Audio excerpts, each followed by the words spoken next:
Vamos a empezar entonces en el nombre del Padre, del Hijo, del Espíritu Santo. Amén. Dios te salve María, llena eres de gracia, el Señor es contigo. Bendita eres entre todas las mujeres y bendito es el fruto de tu vientre Jesús. Santa María, Santa Madre María, de Madre Dios, de Dios, ruega por ruega por nosotros los nosotros. pecadores, ahora y en la hora de nuestra muerte. Amén. Gloria al Padre, gloria al Hijo y gloria al Espíritu Santo, como era Como en era un en el principio, principio, es ahora y ahora y siempre, siempre, por por los los siglos siglos de de los los siglos. siglos. Amén.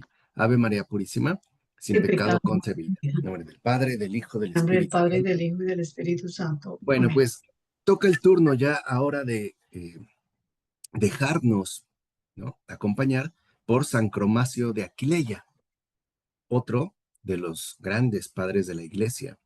Con él ya nos ubicamos hacia finales del siglo cuarto, es decir, en los años 380, 370, 390, ya vamos hacia el final del siglo cuarto. Y de San Cromacio de Aquileia solo se han logrado conservar dos obras: un comentario al Evangelio de Mateo como tal, o sea, es, digamos, de los primeros comentarios completos que se hacen a un evangelio en particular, un comentario al Evangelio de Mateo y una colección de sermones. Son las únicas dos obras que han llegado hasta nuestros días. O sea, no significa que es lo único que escribió, pero es lo único que, eso sí, se ha logrado conservar. Y lo que vamos a estudiar nosotros son precisamente sus sermones, ¿no? Para entender también esta otra aportación y este otro enriquecimiento que ya se va dando hacia finales del siglo IV. Y vale la pena mencionar que trazar, digamos, con nitidez la figura de Cromacio no es una tarea sencilla, porque en realidad casi nada se puede saber de su vida a partir de sus propios escritos. Incluso los testimonios externos que hacen referencia a la vida y obra de Cromacio son realmente muy escasos. Por ejemplo, no se sabe en qué fecha nació. O sea, no se sabe en qué año nació, en qué fecha. Lo que sí se sabe es que Cromacio pertenecía a una familia cristiana de Aquileia. Eso sí se sabe, ¿no? Es algo que él mismo ha mencionado. También sabemos que con su mamá, sus hermanas y algunos amigos formaron un pequeño monasterio. Es decir, él junto con su mamá, sus hermanas y algunos amigos conformaron un monasterio que también durante cierto tiempo fue frecuentado por Rufino y San Jerónimo. Por los dos, tanto por Rufino como por San Jerónimo, los cuales, una vez que se fueron de la ciudad, es decir, de Aquileia, mantuvo una amistad epistolar. Es decir, los conoció y mantuvieron una amistad a distancia, ¿no? A través de cartas. Y en el año 381, siendo presbítero, Cromacio, del obispo Valeriano, Cromacio participó del concilio de Aquileia y tuvo una activa acción en contra de la principal herejía que en ese momento estaba muy presente, la herejía arriana, que ya sabemos, ¿no? Es a la que se enfocó también de lleno el gran San Atanasio. Y dentro de este concilio y en este también contexto, ¿no?, de finales del siglo IV, también durante el evento del concilio de Aquileia coincidió y conoció a San Ambrosio, ¿no?, a San Ambrosio de Milán. Y al morir Valeriano, que era el obispo de Aquileia, probablemente en el año 388, Cromacio fue entonces ordenado obispo de esa ciudad. Y en esa ciudad es donde ejerció su ministerio. Y algo que cabe destacar, y por eso es importante en el caso de los sermones, es que como obispo, ¿no?, estuvo muy interesado por la formación profunda de su comunidad. Es decir, por mostrarles no solo las escrituras, sino la riqueza contenida en ellas. O sea, para Cromacio no solo se trataba de que los fieles, ¿no?, estuvieran familiarizados con las escrituras, sino que verdaderamente pudieran recibir la enorme riqueza que las propias escrituras contienen. Por eso, junto al obispo Heliodoro de Altimo, le encargó, por ejemplo, a Jerónimo que tradujera diversas obras de las escrituras, ¿no? Y a Rufino, por ejemplo, también le pidió que tradujera algunas de las obras de Orígenes y también la traducción de la historia eclesiástica de Eusebio. O sea, vemos que Cromacio es un obispo muy interesado por proporcionarle a la comunidad que se le encomendó, pues una nutrida, ¿no?, y vasta colección de contenidos relevantes. Es decir, no solo se va a encargar, digamos, de la dimensión pastoral, sino también de la cuestión formativa. Además, por ejemplo, se sabe que el propio San Cromacio va a interceder en favor del gran San Juan Crisóstomo ante el emperador Honorio, ¿no? Juan Crisóstomo, que también fue obispo en Antioquía, cuando éste fue depuesto de su sede en Constantinopla, ¿no? Es decir, San Juan Crisóstomo fue expulsado por falsedades y San Cromacio intervino a su favor. Tampoco, y esto es relevante, se puede establecer ni la fecha ni la manera en la cual murió. Lo más que se puede decir es que muy probablemente muriera en el año 407. Y algo relevante es que incluso se desconoce el lugar de su sepultura. Y aquí vemos algo fundamental. En Cromacio vemos que lo importante no es el reconocimiento de la propia persona, sino una especie de cristianismo anónimo que busca llevar a cabo la voluntad de Dios en esta tierra sin esperar reconocimiento. Por ejemplo, no podemos decir, ah, pues los restos de Cromacio están en tal lugar, como si están los de Ambrosio, por ejemplo, en Milán. En el caso de Cromacio, no.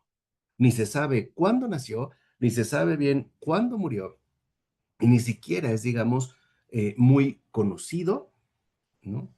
Y tampoco muy reconocido. No es, digamos, alguien que goce ciertamente de fama. Tan es así que aún después de su muerte, su nombre no aparece mencionado ni en obras contemporáneas, o sea, en obras contemporáneas al propio Cromacio, ni siquiera también en obras posteriores. Por ejemplo, San Jerónimo no lo incluye en su libro de los varones ilustres, que escribe en el año 393, a pesar de que, como hemos mencionado, lo conoció. Tampoco lo incluye Genadio de Marsella, a finales del siglo V, o sea, ¿no?, un siglo después, que también escribe una obra con el mismo título, Libro de los Varones Ilustres. Tampoco lo menciona Paulino de Milán en la vida de Ambrosio. León Magno, o Cesareo de Arles, ¿no?, conocieron ya la obra de Cromacio y la utilizaron, pero no lo nombraron. Y esto también nos habla de esta especie de humildad, ¿no?, de San Cromacio, que no pretende ser citado, sino obrar de manera discreta, ¿no?, en la tierra, en el nombre de Cristo. Y eso también me parece, pues, un rasgo muy bello. Así pues, de la obra oratoria, es decir, de los discursos que Cromacio pronunciara en términos de sermones, hoy en día se conservan 45, de los cuales algunos no están completos. son básicamente, ¿no? Una serie de fragmentos. Lo que sí es llamativo a estas alturas en Cromacio es que a partir de la Sagrada Escritura, él mismo ordena, estructura sus sermones de manera tal que su tarea, ¿no?, se centra en entretejer los distintos pasajes que va, digamos, utilizando en torno al texto principal que se ha proclamado durante la celebración litúrgica, o sea, lo que hoy llamaríamos la liturgia de la palabra. Nosotros también seguimos partiendo de un texto. Cromacio se atiene a ese texto, ¿no? Incluye algunos otros versículos de las Escrituras. Y lo más importante es que Cromacio se esfuerza en mostrarle a la asamblea de los creyentes el lazo existente que hay entre la palabra de Dios y la festividad que se está celebrando. Es decir, ya no, para Cromacio, en pocas palabras, ¿no?, la escritura no es una especie de entidad alejada de la propia vivencia del alma creyente, sino que la propia escritura es inseparable de las festividades, ¿no?, que lleva a cabo la iglesia y que, en efecto, constituye, digamos, como el eje fundamental a partir del cual poder ordenar y formar la propia existencia. O sea, para Cromacio, la escritura, más que una fuente de discusión, como se había mantenido durante un buen tiempo debido a la herejía arriana, era una fuente de nutrición, era palabra viva.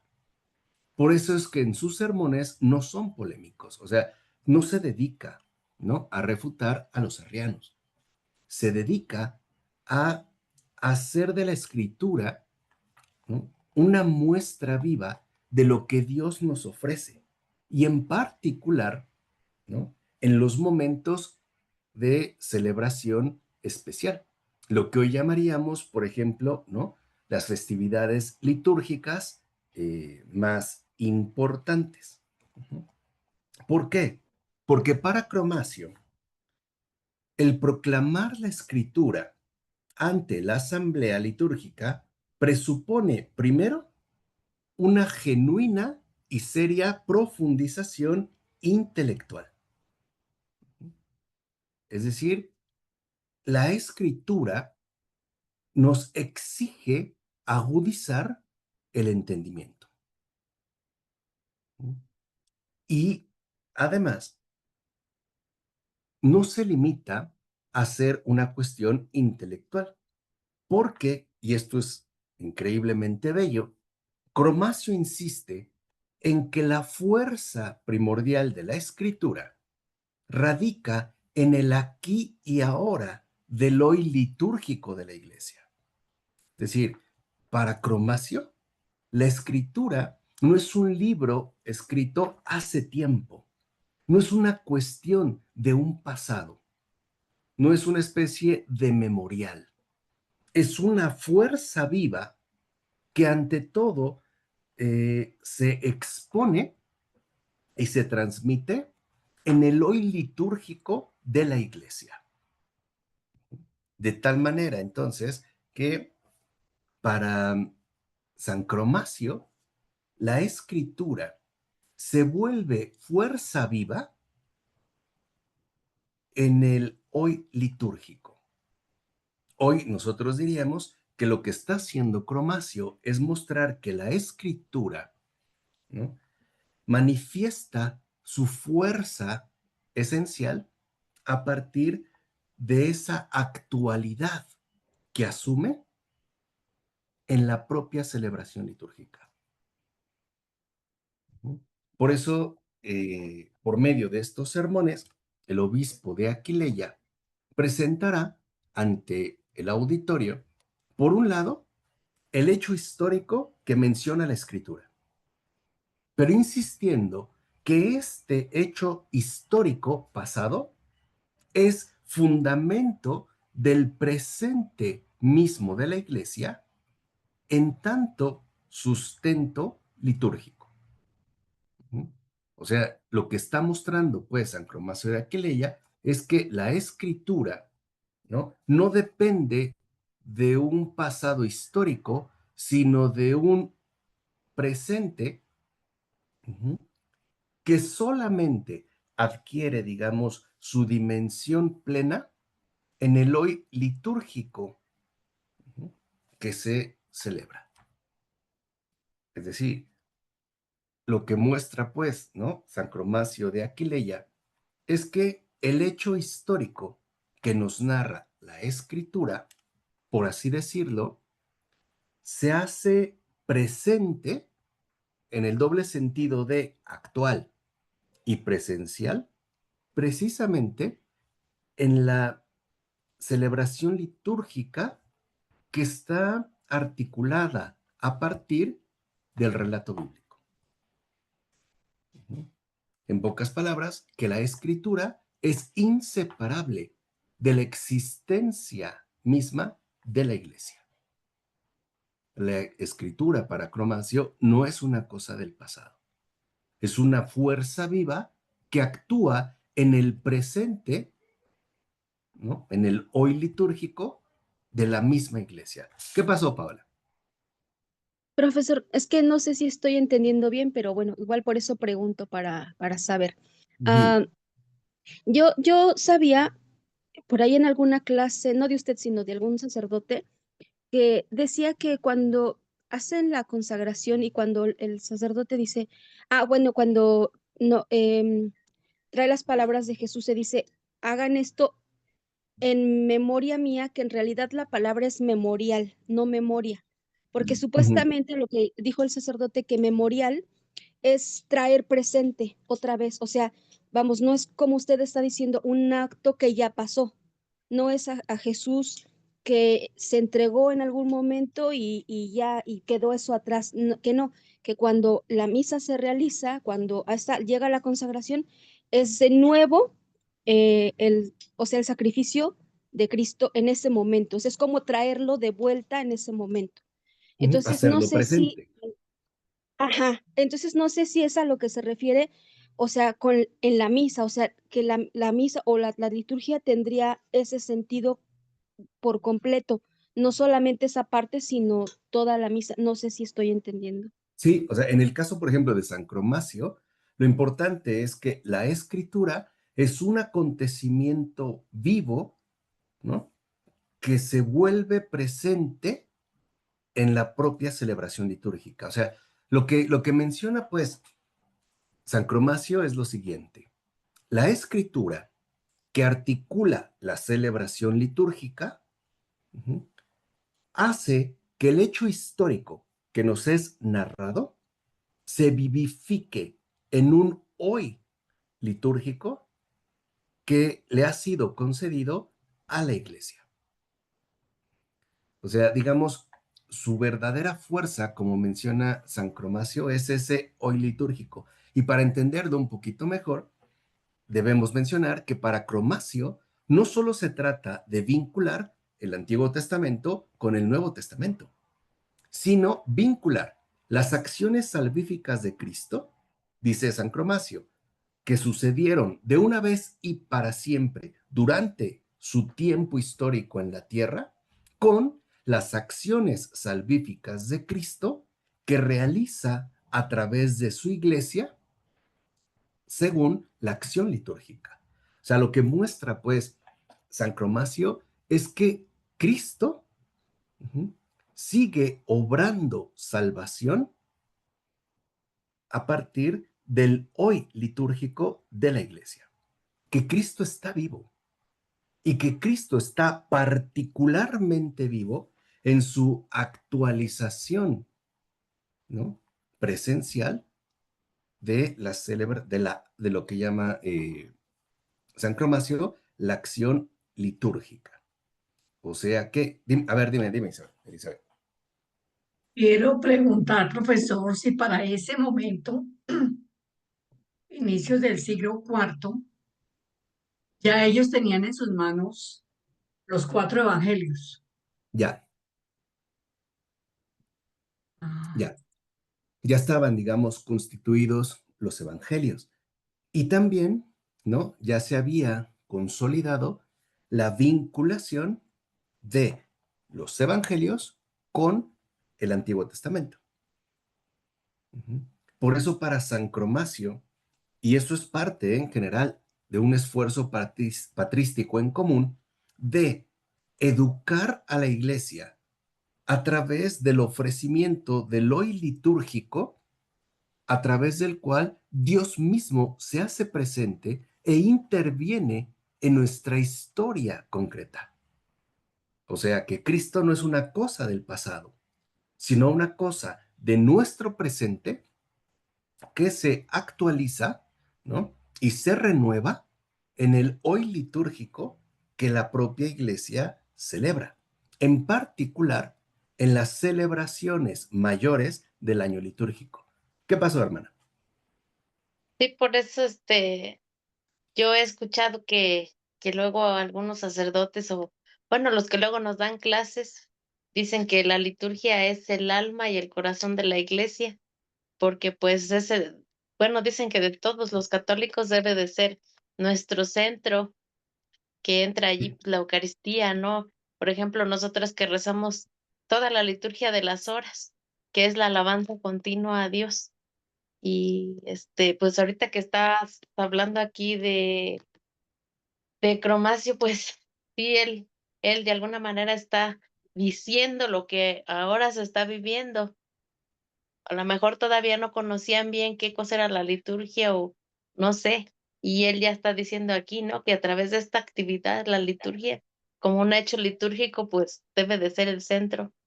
Exacto, porque para Cromacio, la celebración litúrgica es la preparación adecuada para la celebración sacramental. O Ujú. sea, digamos que es como lo que nos dispone adecuadamente para recibir el cuerpo y la sangre de Cristo, cosa que hoy pasamos por alto, porque nos hemos vuelto más sacramentales, vamos a decirlo así, más eucarísticos y menos litúrgicos. Por eso a veces consideramos, por ejemplo, que si vas a comulgar, pues tienes que estar confesado, no tener conciencia de pecado grave, tener un ayuno previo de 1 hora, pero se nos pasa lo más importante.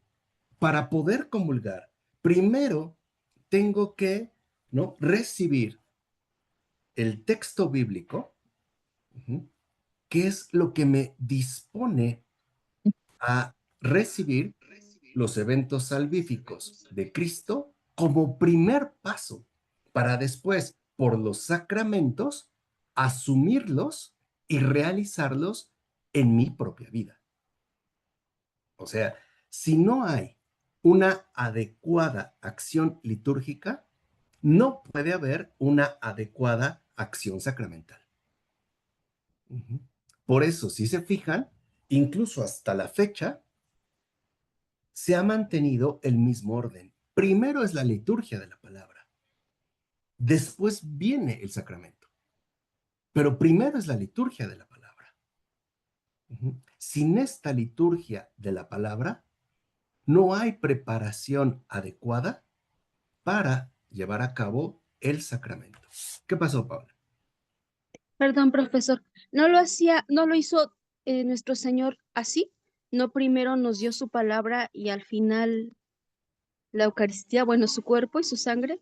Sí, primero son sus enseñanzas, son sus acciones salvíficas y todos estos eventos, como dice San Cromacio, es precisamente, ¿no? Lo que nos dispone y nos orienta para la fuerza viva de los propios sacramentos.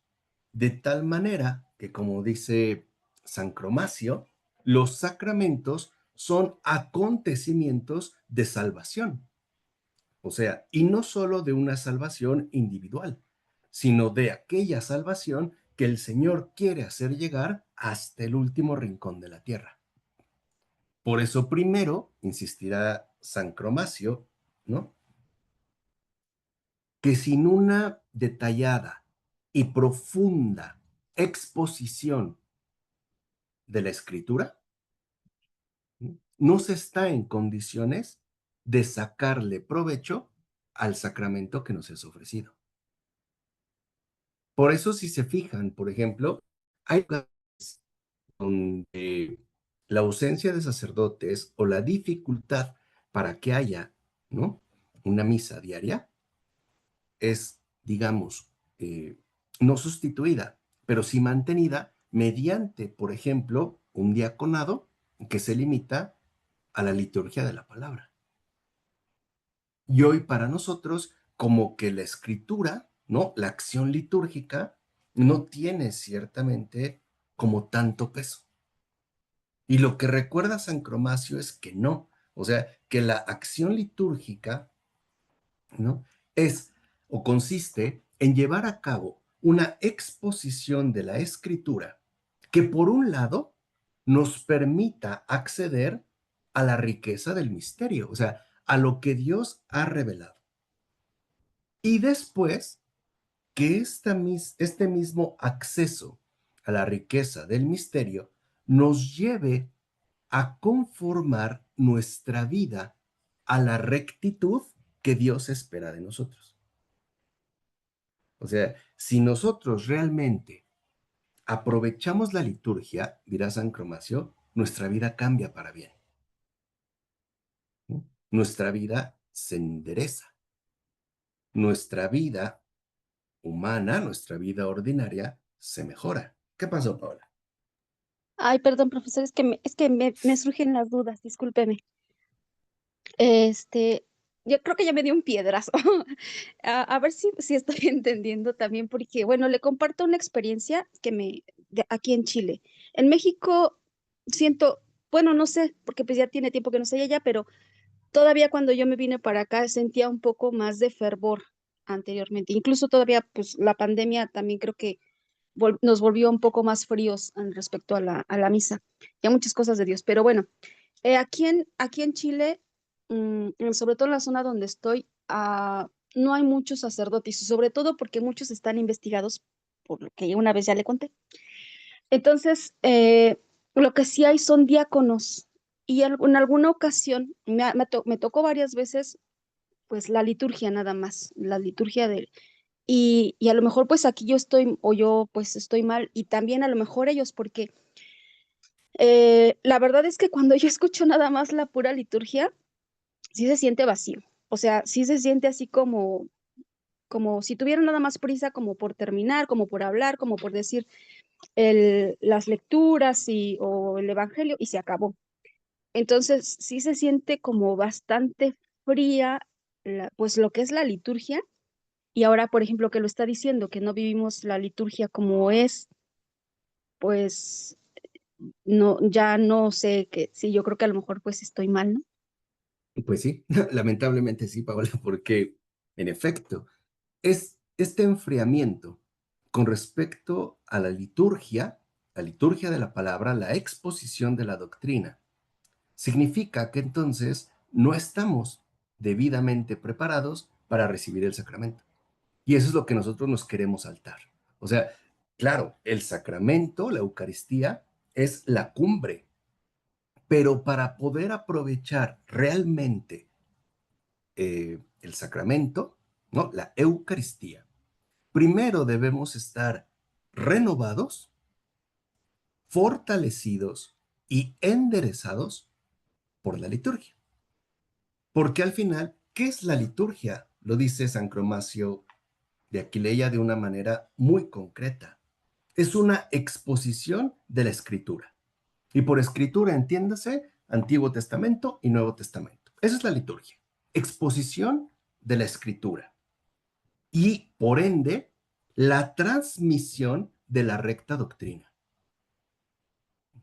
Entonces, si una persona descuida la recta doctrina, no obtiene el fundamento salvífico del sacramento. Lo voy a decir de una manera más tajante para que se entienda. Nuestras Eucaristías no son lo fecundas que deberían porque hemos descuidado el paso previo de la acción litúrgica. Por eso. Por eso no da el fruto debido. Porque nos apresuramos y nos centramos de lleno en la comunión, es decir, en la recepción de la Eucaristía. Pero, ¿cómo puedo recibir íntegramente la donación de Cristo si no estoy orientado según la recta doctrina? Por eso hoy en día, la mayoría, sinceramente, de nuestras Eucaristías no son plenas. Justo por ello, porque hemos, digamos, descuidado la transmisión de la recta doctrina. Por eso. Por eso para San Cromacio es tan importante, ¿no?, que la acción litúrgica se lleve a cabo de manera adecuada, porque San Cromacio es sumamente consciente que si no se lleva a cabo una adecuada acción litúrgica, el sacramento no alcanzará su verdadero potencial en aquel que lo recibe.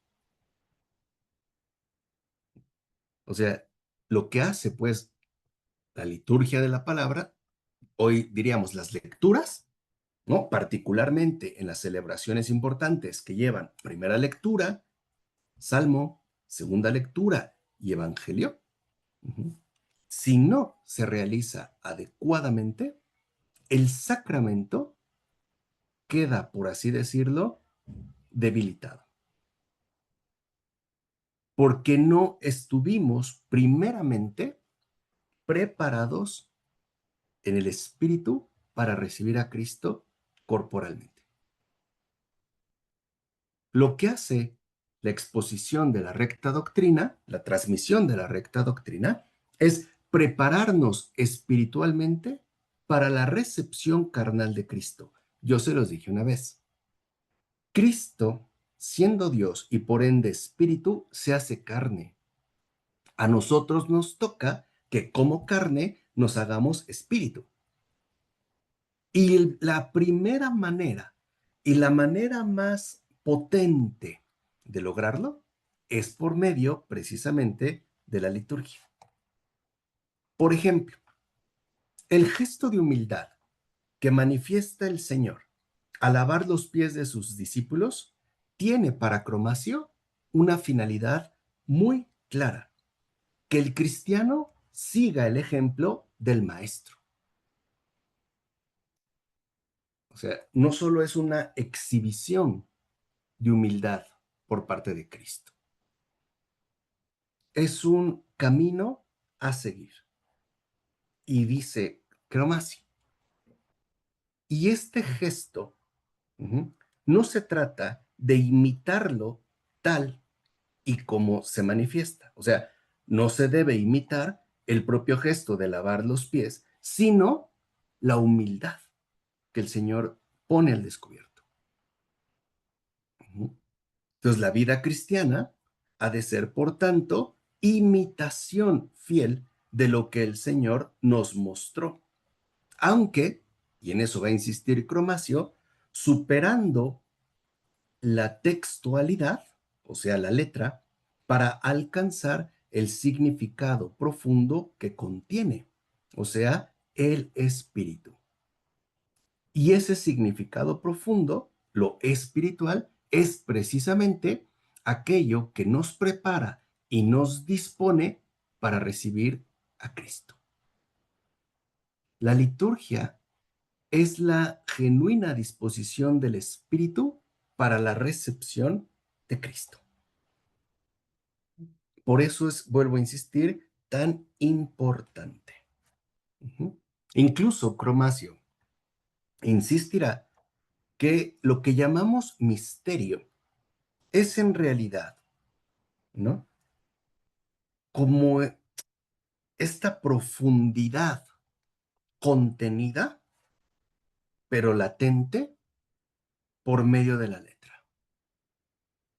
O sea, una cosa es la letra, lo que leemos, y otra es su contenido mismo. Entonces, por eso, para Cromacio, uno no puede quedarse en la letra. Tiene que acceder al espíritu ahí contenido. Y esto precisamente coincide con lo que el Señor indicó. El Padre ahora quiere adoradores en espíritu y en verdad. Y ahí está la clave. La acción litúrgica, la liturgia es la exposición de la verdad según el espíritu. Y quien no asume esta exposición de la verdad según el espíritu, no puede recibir en plenitud la carne de Cristo. Por eso es tan importante la recepción, la asimilación de lo que Dios nos dice por medio de su palabra. De ahí, pues, que, por ejemplo, en una de sus sermones, homilías, San Cromacio dice, las cosas mundanas, es decir, nuestra realidad ordinaria en este mundo, suelen ser ejemplos de las espirituales. Y las terrenales ofrecen una imagen de las celestiales. Por eso la liturgia siempre apela a realidades que no son accesibles. Es decir, a situaciones terrenales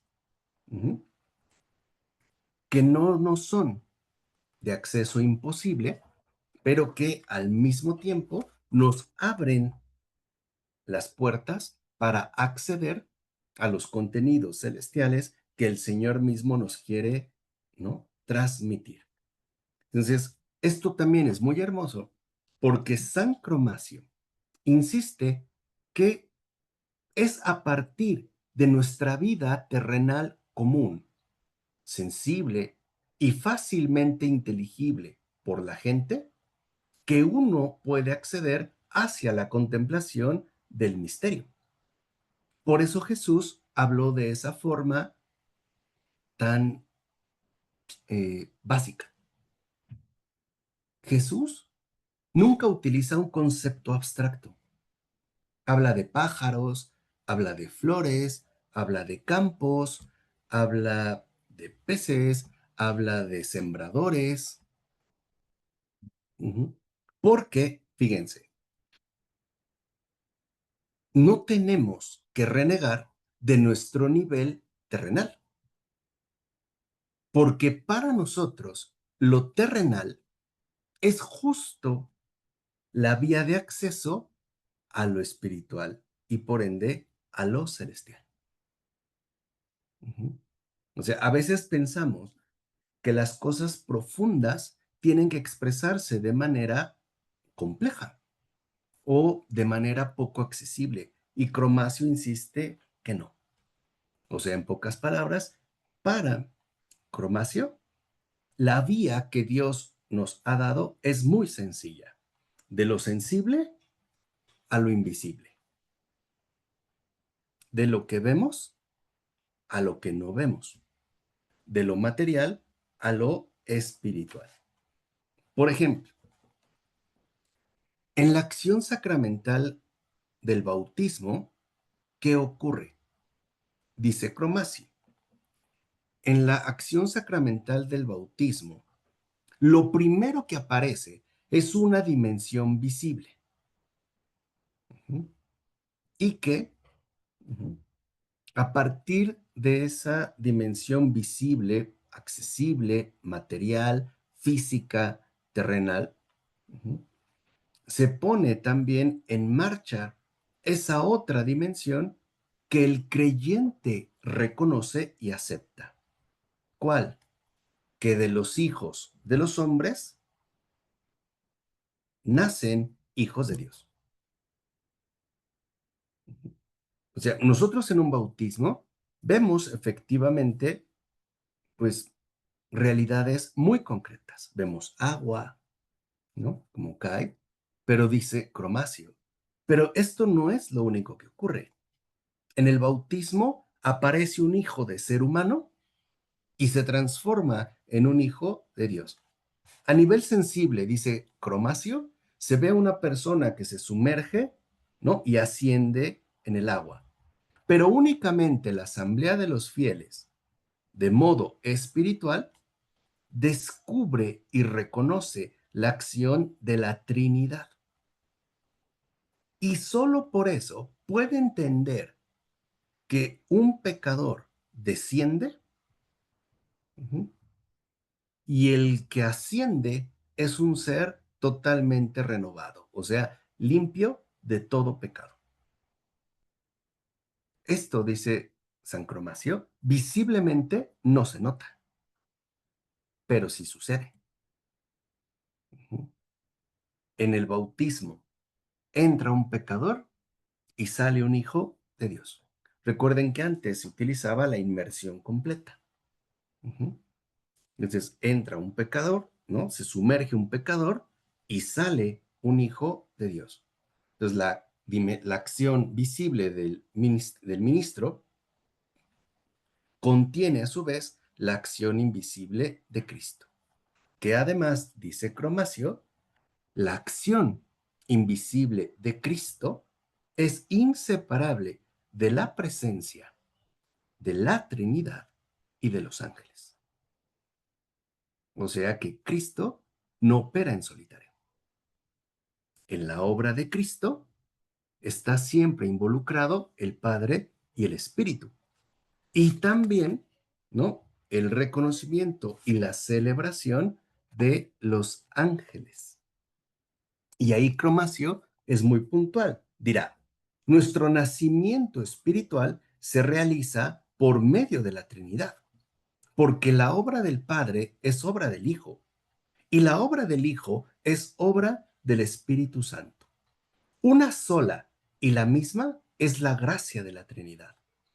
Entonces vean aquí cómo en Cromacio, ahora la Trinidad como tal empieza, ¿no?, a tomar cada vez un papel mucho más destacado.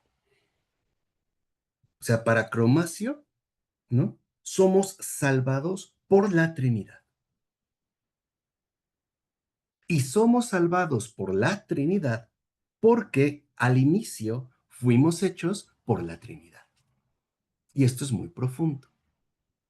Por ejemplo, hay tendencias, particularmente recientes, que tienden a sugerir que el Salvador es Cristo y como que el Padre no nos aguanta, como que al Padre ya lo tenemos harto y nos quisiera aplastar como cucarachas. Pero gracias a Cristo se detiene. Cromacio dice, no. La obra de salvación es obra de la Trinidad completa. No hay disputas.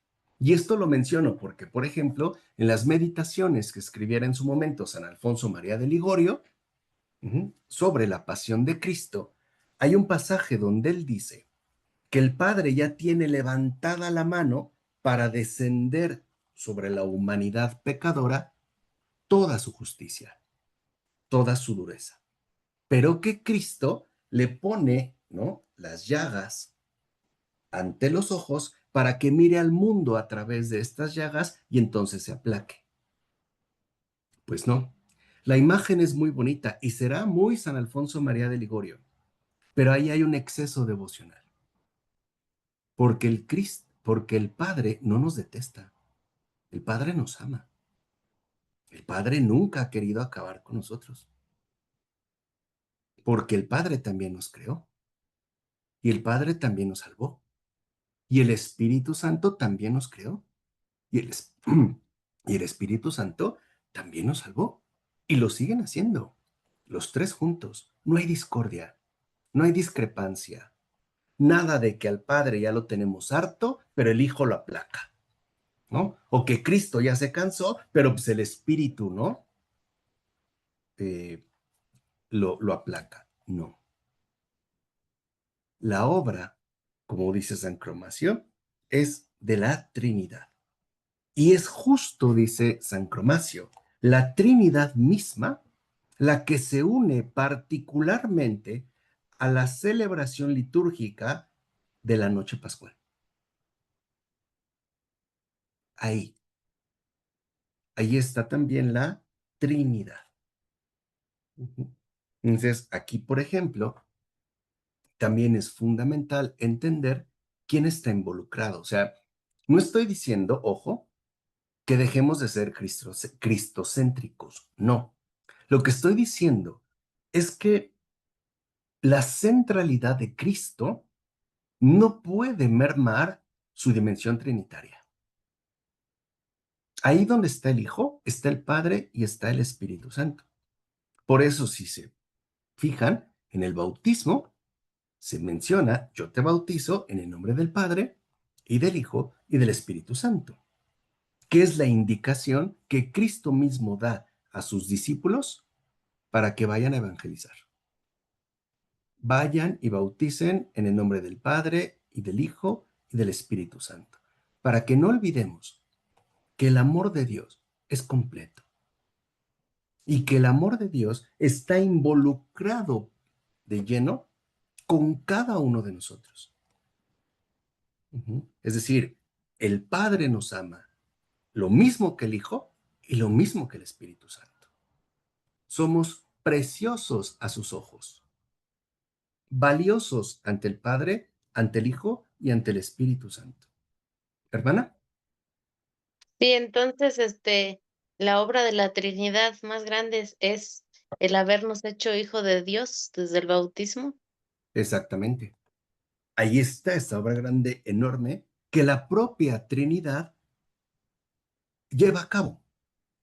Es decir, respaldados por el Padre, el Hijo y el Espíritu Santo.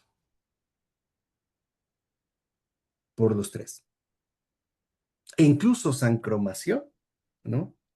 Menciona que la divinidad de Cristo se evidencia en su capacidad para obrar milagros, pero también en su pasión. Porque fíjense, y eso es algo que también hemos perdido de vista, porque para Cromacio, la pasión de Cristo, es decir, el crucificado, expone ya una perspectiva victoriosa y triunfante sobre el diablo, el pecado, el mal y la muerte en favor de los seres humanos. Y esto es Y fundamental. fíjate, A ver, Marco, este, voy cayendo en la cuenta porque yo siempre decía, es que siempre en el bautismo lo que más se habla es del Espíritu, porque siempre cuando, ¿te acuerdas que cuando renovamos las promesas bautismales en la noche de Pascua, siempre cantamos, al Espíritu Santo? Yo siempre decía, pues la obra es del Espíritu Santo, es el que nos hace hijo de Dios. Yo hasta ahorita estoy cayendo en la cuenta que sí es la Trinidad, que los tres exacto, son uno solo, pero en esos momentos no están hablando de la Trinidad, sino como que le dan más realce al Espíritu Santo. claro, porque tendemos a verlos de cierta manera independiente, el Padre, el Hijo y el Espíritu Santo. Y se nos olvida que donde está uno están los tres Ujú, y que los tres son uno. Y entonces lo que presenta Cromacio es muy bello porque mirar al crucificado es mirar la victoria obtenida en favor nuestro. Es decir, el crucifijo es fuente de consuelo, no de aflicción, ujú, es fuente de consuelo. Porque eso es lo que acabamos de escuchar, ¿no? En la liturgia, en el Evangelio del domingo pasado, cuando el Señor dice, confiad, yo he vencido al mundo. ¿No me creen? Mírenme en la cruz. No es una derrota, es la victoria. Es la victoria de Dios. Por eso, San Pablo de la Cruz, muchos siglos después, ¿no? El fundador de los pasionistas dirá, se pone a contemplar al crucificado y llega al centro Y dice así, palabras de San Pablo de la Cruz. Esto, o sea, el crucificado, dice, esto no es obra del pecado, esto es obra del amor. Mirar al crucificado es gozarse del triunfo que Dios mismo, en la persona de Cristo, siendo Dios, nos ha obtenido. Y que además, como resucitado, nos alimenta y salva día con día en la iglesia. O sea, su acción salvadora es una acción constante y permanente. La salvación no es un hecho alejado, es un presente ininterrumpido, pase lo que pase. Por eso, para San Cromacio, si bien es cierto, la centralidad, ¿no?, radica en Cristo, eso no nos debe conducir a opacar al Padre o al Espíritu Santo. Porque para Cromacio, lo que mencionabas, hermana, en la vida misma del cristiano, del creyente, está operando no solo Cristo como resucitado, sino el Espíritu Santo y el Padre también. Los tres. Y esto es bellísimo, porque significa que la Trinidad está al pendiente a cada instante de cada uno de nosotros.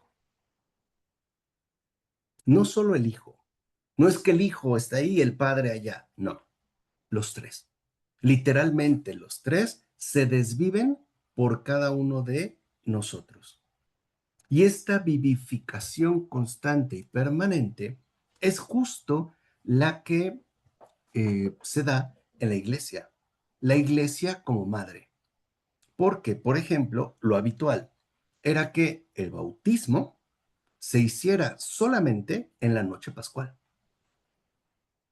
Cosa que hoy sigue ocurriendo, pero en menor medida. En los tiempos de Cromacio no.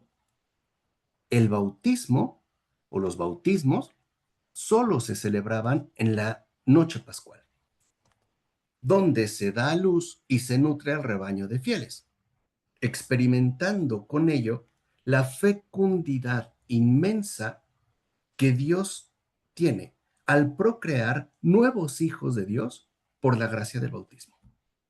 O sea que Dios no solo es creador, es recreador también. Dios no solo ha creado criaturas, en la iglesia sigue creando hijos de Dios. ¿Cuál de los dos milagros es mayor? No lo sé. De verdad, no lo sé. No sé si es mayor la creación en cuanto tal o la acción bautismal. No sé, vamos a ponerlo de esta manera. No sé qué es más difícil, si crear un ser humano o un hijo de Dios. No sabría decirlo. Pero lo que es un hecho, dice Cromacio, es que Cristo, en tanto esposo de la iglesia, particularmente en la vigilia pascual, actualiza sus bodas eternas. Porque del matrimonio de Cristo con la iglesia nacen hijos de Dios, creados por la acción del Padre, del Hijo y del Espíritu Santo. Y ahí ya no hay intervención humana. También nosotros hemos nacido del Espíritu. Si ustedes se fijan, en el nacimiento de Cristo no hubo participación humana como tal. Vamos, me refiero masculina, ¿no? En el bautismo tampoco. De hecho, entrar a la iglesia es entrar a esta matriz de fecundidad que quiere darnos a luz. Y esa es la función de la iglesia. Alumbrar en este mundo a los hijos de Dios. Esa es su función. ¿Qué pasó, hermana? Yo pienso que como que tiene más fuerza, ya, como tú dices, crear hijos o hacer hijos de Dios. Yo tuve una experiencia hace 2 años de ver a una persona que tenía tiene 50 años, y él dijo que en esos 50 años él nunca había participado en la Noche Santa de Pascua. Y entonces vino a participar acá con nosotros, y entonces hasta le tocó llevar el cirio y todo, ¿no? Y luego nos contaba su experiencia que él sintió cómo, el Espíritu Santo lo tocó, y cómo él empezó a experimentar el amor de Dios, y su vida fue cambiando, y hemos visto cómo ha cambiado su vida. Y yo digo, porque muchas veces, pues, uno se puede bautizar desde chiquito, pero, pues, no cambia uno. Pero Claro, cuando tú decides ser diferente y decides recibir, como tú dices, a la Trinidad con todo lo que viene, y entonces empiezan a poner en práctica lo que dice el Evangelio. Y es una cosa, pues, yo digo que bien fuerte, porque es donde empieza su conversión, y es donde dejan entrar a Cristo, al Hijo, al Padre, en su vida, y entonces empieza a cambiar. Ay, no, es claro, algo que no se puede explicar, no, pero que uno lo va viendo, y tú dices: "Sí es cierto, cómo nunca 50 años ya de vida, ¿verdad?". Y siempre metido en el trabajo, y por el trabajo nunca participó, y hoy que se está dando el tiempo de ir a misa cada 8 días, después de esa celebración que cambió su vida, ahora no lo dejan, sino que quieren conocer más, vivir más, experimentar más, estar más con su familia, ya que estaban muy alejados, ¿no? Cómo ver esa conversión de que Cristo cambia la vida. sí, por supuesto. Y acuérdense, Cristo, ¿no? Significa literalmente el Padre, el Hijo y el Espíritu Santo, ¿no? Ujú. En esta totalidad. Ahora vean también, en esta línea Cromacio nos recuerda lo que es verdaderamente la fe. La fe no es un acto intelectual de certeza subjetiva, no es creer. La fe, dice San Cromacio, significa entrar a la fecundidad virginal de la iglesia. Por eso también no va a ser raro que se empiece a hablar de María como figura de la iglesia. Porque así como María da luz al Hijo de Dios, la iglesia da a luz espiritualmente a los hijos de Dios.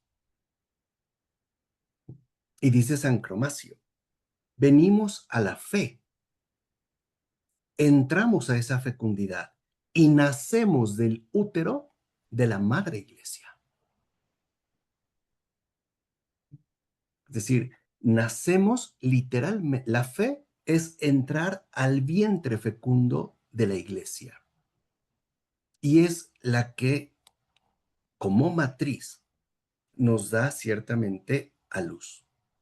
El útero espiritual de la iglesia es quien concibe y da a luz a los hijos de Dios.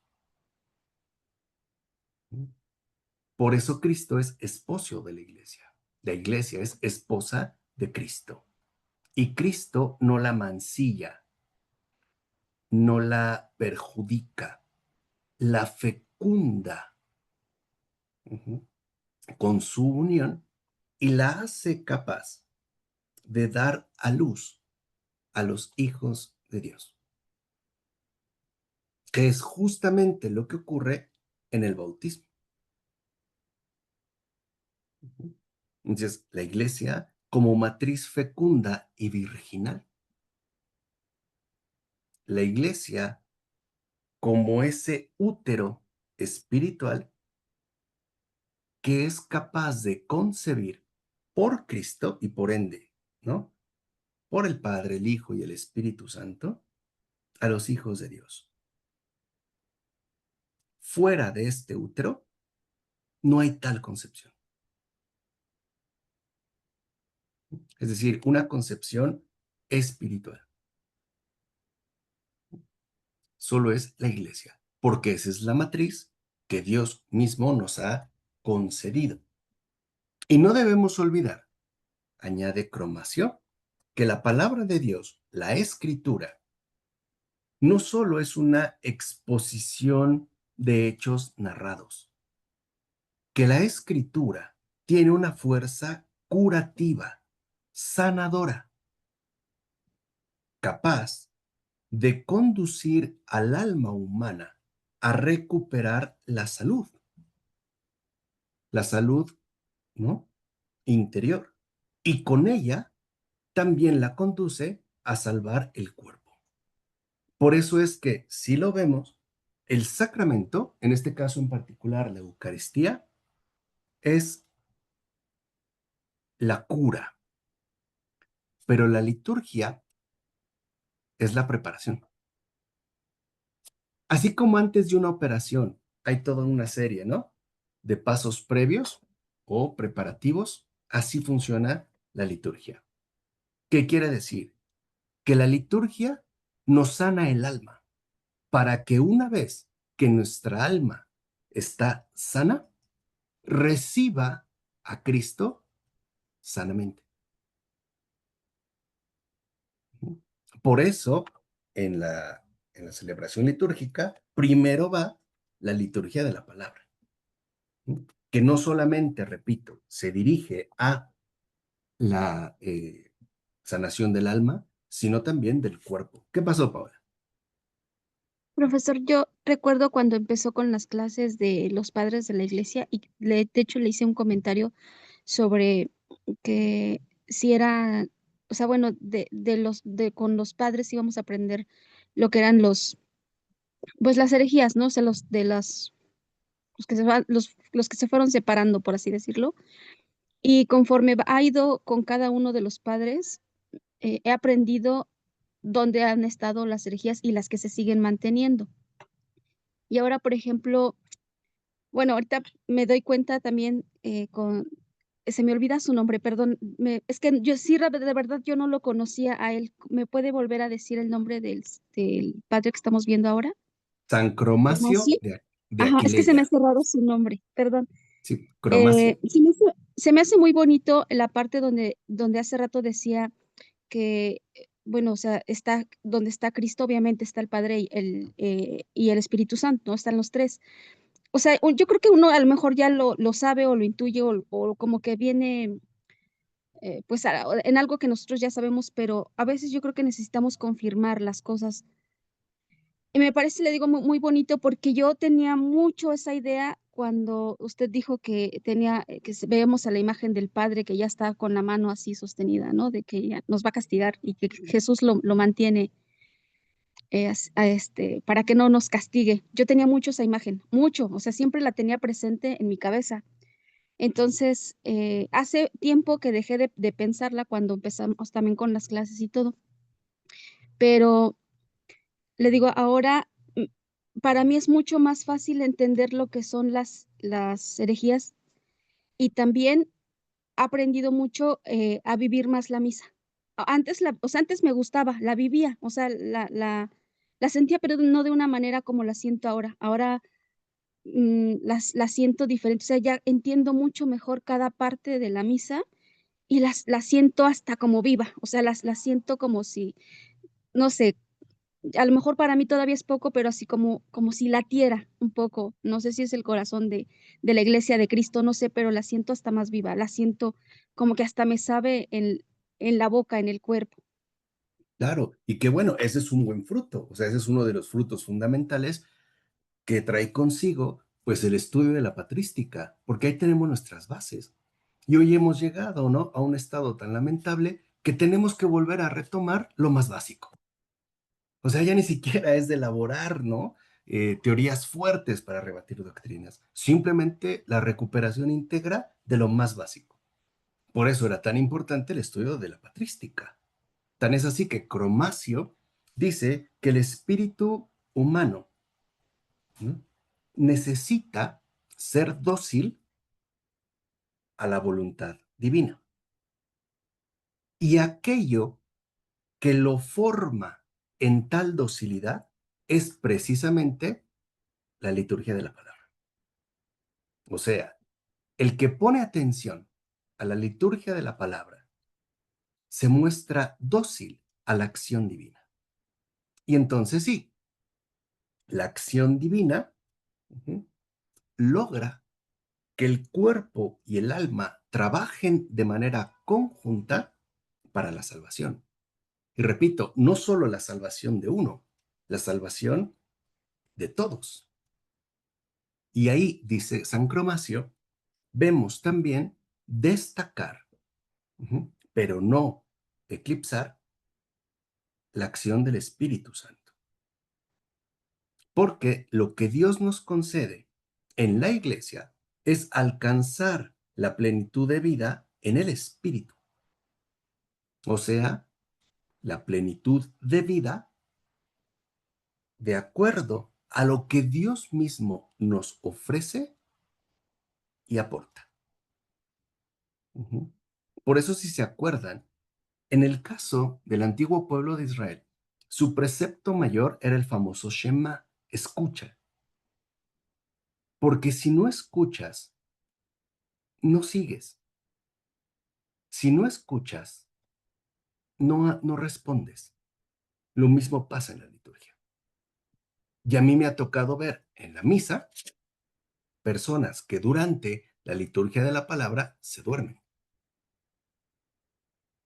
Y ahí es un claro indicio de que no hay docilidad para ser guiados, ni intervenidos, ni formados por Dios. ¿Qué pasó, Elizabeth? Por eso precisamente, profesor, se aconseja hacer esa acción liturgia desde la casa antes de yo ir a mi Eucaristía. Porque, ¿qué pasa, profesor? Lamentablemente, a veces las iglesias no tienen un buen sonido. Eso hace perder la palabra de verdad. Y lo otro, que a veces no se hace una buena lectura, no hay una buena dicción. O se lee rápido o se lee despacio, el sonido no ayuda. Entonces, es mejor prepararse uno desde la casa, hacer sus 3 lecturas, hacerle una profundidad y ahí sí uno ya sabe de qué se va a tratar la acción litúrgica. Sí, por supuesto. Y además de estos elementos técnicos, pues también hay que señalar que muchas veces, lamentablemente, tampoco hay una buena exposición de la doctrina. Homilías muy deficientes, muy al vapor, o sea, no nutridas del espíritu, sino de lugares comunes, ¿no?, que pretenden cubrir una parte más de un oficio, pues, repetitivo. También es verdad. O sea, viene de ambas partes. Nuestra poca disposición a dejarnos conducir por esa docilidad y también muchas veces la poca dedicación por parte del que lo expone, que en este caso pues es el sacerdote. También se da. No obstante, lo que nos recuerda Cromacio es que no debemos perder de vista que en definitiva la vida en el espíritu consiste en conservar la gracia del bautismo. ¿Por qué? Porque esta gracia del bautismo es lo que nos purificó de todos los pecados e hizo además que el propio Espíritu Santo habite en el creyente. Y aquí es también cuando nosotros, pues, no podemos olvidar que la vida en el Espíritu es mantenerme dócil a esa acción salvífica que Dios está llevando a cabo en el mundo por medio de su iglesia. Y que por tanto, esa presencia viva de Dios en mi vida es justo aquello que debe determinar mi propia presencia en este mundo. Es decir, ser testigo de esta obra de Dios, que como ya dijimos, es siempre, ¿no?, obra de la Trinidad misma. ¿Vale? Por eso, en definitiva, lo que nos va a enseñar, porque con esto terminamos el día de hoy y ya el próximo viernes iniciamos con el sermón número 1, lo que nos va a enseñar y nos va a recordar San Cromacio de Aquileia, a quien, por cierto, le pedimos que interceda por nosotros, es que sin preparación no hay consumación.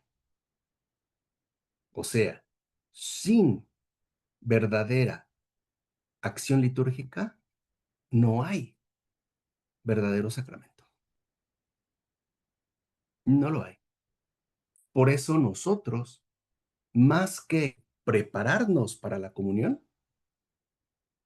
dispongámonos de lleno para la exposición de la palabra.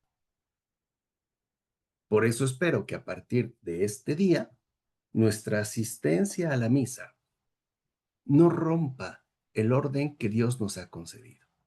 Es decir, que abra mi corazón a la exposición de la palabra. Porque esta apertura de corazón a la palabra es lo que después me permitirá abrir con verdad mi boca para recibir el cuerpo de Cristo. ¿Se entiende? En la liturgia de la palabra, primero abrimos el corazón. Y entonces sí, después podremos abrir también la boca del cuerpo, para que Cristo, ¿no?, entre en nosotros y renueve, ¿no?, nuestra condición creyente día con día. Primero abrir el corazón y después abrir la boca. Por eso, si se fijan, hay un precepto que indica que si tú llegas a misa y no escuchaste las lecturas, no puedes comulgar. Ahora entienden por qué. No es una arbitrariedad. Ahora entendemos por qué. ¿De qué me sirve abrir la boca y recibir a Cristo si mi corazón está cerrado? Primero abrimos el corazón. Primero me entrego de lleno a la liturgia de la palabra y después recibo de lleno a Cristo, que se ofrece siempre. ¿Vale? ¿De acuerdo?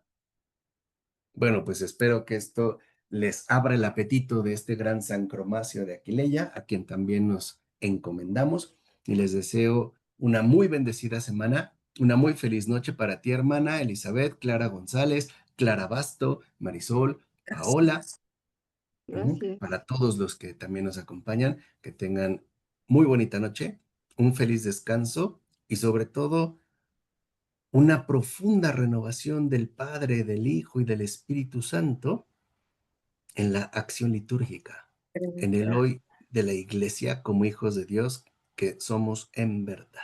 ¿Va? Gracias, mi profe. Bueno, Gracias, Muchas gracias, profesor. no a Gracias a todos. ustedes. Descansen, muy buena noche, Buena bendiciones. noche. Buen Y Gracias, descanso. profesor, que mañana descanse. les envío la grabación. Gracias, Ok. profesor. Buenas Descansen. noches. Descansen. Bendiciones. buenas noches Bye. a todos. Bye.